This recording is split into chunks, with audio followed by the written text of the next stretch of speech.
আসসালামু আলাইকুম, বিসমিল্লাহির রহমানির রহিম। সুপ্রিয় শিক্ষার্থীবৃন্দ, তোমরা যারা সপ্তম শ্রেণীতে পড়ো, তোমাদের ইসলাম শিক্ষা বই থেকে পাঠ 13 চতুর্থ অধ্যায় পিতামাতার অবাধ্য হওয়া সম্পর্কে আজকের ক্লাসে আলোচনার বিষয়বস্তু।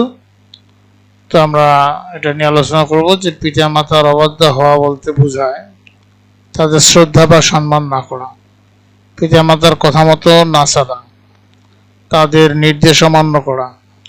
আল্লাহর অনুগ্রহের পর সন্তানদের প্রতি পিতামাতার অনুগ্রহ সবচেয়ে বেশি। তারা সন্তানদের বা সন্তানের আপনজন, তাদের স্নেহ মমতায় সন্তান লালিত পালিত হয়। সন্তানের আরাম আয়েশের জন্য তারা সর্বোচ্চ ত্যাগ স্বীকার করেন।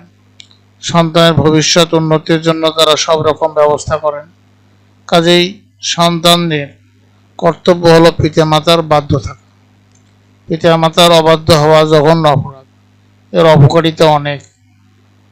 এর অপকারিতাগুলো কি কি? যে এক হলো শিরকের পর সবচেয়ে বড় গুনাহ হলো পিতামাতার অবাধ্য হওয়া।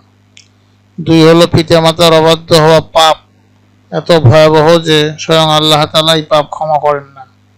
এ বিষয়ে রাসূলুল্লাহ সাল্লাল্লাহু আলাইহি ওয়াসাল্লাম বলেন যে মহান আল্লাহ তার ইচ্ছা অনুযায়ী সকল পাপই ক্ষমা করে দেন, কিন্তু পিতামাতার অবাধ্যতার পাপ তিনি ক্ষমা করেন না। বাহেকি শরীফ। তিন হলো পিতামাতার অবাধ্য হলে পরকালে জাহান্নামের কঠিন আগুনে জ্বলতে হবে। এই বিষয়ে রাসূলুল্লাহ সাল্লাল্লাহু আলাইহি ওয়াসাল্লাম বলেছেন যে তারাই পিতামাতা তোমার বেহেশত ও দোজখ। ইবনে মাজাহ। অর্থাৎ পিতামাতার সন্তুষ্টির উপর যেমন সন্তানের জান্নাত লাভ নির্ভর করে, ঠিক তেমনি তাদের অসন্তুষ্টির কারণে সন্তান দোজখবাসী হবে। নবী করিম সাল্লাল্লাহু আলাইহি ওয়াসাল্লাম আরো বলেন যে তার নাক ধুলিমলিন হোক, আবার তার নাক ধুলিমলিন হোক। তাকে জিজ্ঞাসা করা হলো যে হে আল্লাহ রাসূল, সে কে? তখন তিনি বললেন, যে ব্যক্তি পিতামাতার যে কোনো একজনকে অথবা উভয়জনকে বৃদ্ধ অবস্থায় পেল, তবু সে বেহেশতে প্রবেশ করতে পারল না। মুসলিম শরীফ। চার হলো মাতার অবাধ্য হওয়াকে আল্লাহ তাআলা হারাম ঘোষণা করেছেন। রাসূলুল্লাহ সাল্লাল্লাহু আলাইহি ওয়াসাল্লাম বলেন, আল্লাহ তোমাদের জন্য মায়ের অবাধ্য হওয়াকে হারাম করে দিয়েছেন। সহিহ বুখারী।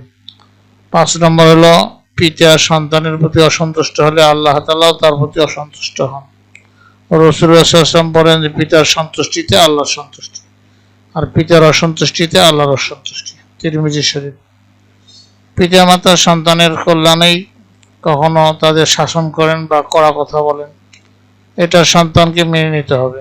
এতে তার ভবিষ্যৎ সুখময় হবে। আমরা পিতামাতার আদেশ নিষেধ মেনে চলব, এটি মানবিক দায়িত্ব। এতে তারা সন্তুষ্ট থাকবেন, আল্লাহ আমাদের প্রতি সন্তুষ্ট হবেন। প্রিয় শিক্ষার্থীবৃন্দ, তোমাদের দলগত কাজ হলো তোমরা দলে ভাগ হয়ে পিতামাতার অবাধ্যতার পরিণতি কি তার একটি তালিকা তৈরি করবে। কেমন? পরবর্তী ক্লাসে আমরা পাঠ 14 ইফটিজিং নিয়ে আলোচনা করব। তোমাদের সার্বিক মঙ্গল ও সুস্বাস্থ্য কামনা করে ও পরবর্তী ক্লাস দেখার আমন্ত্রণ জানিয়ে আজকে এখানে বিদায় নিচ্ছি। খোদা হাফেজ।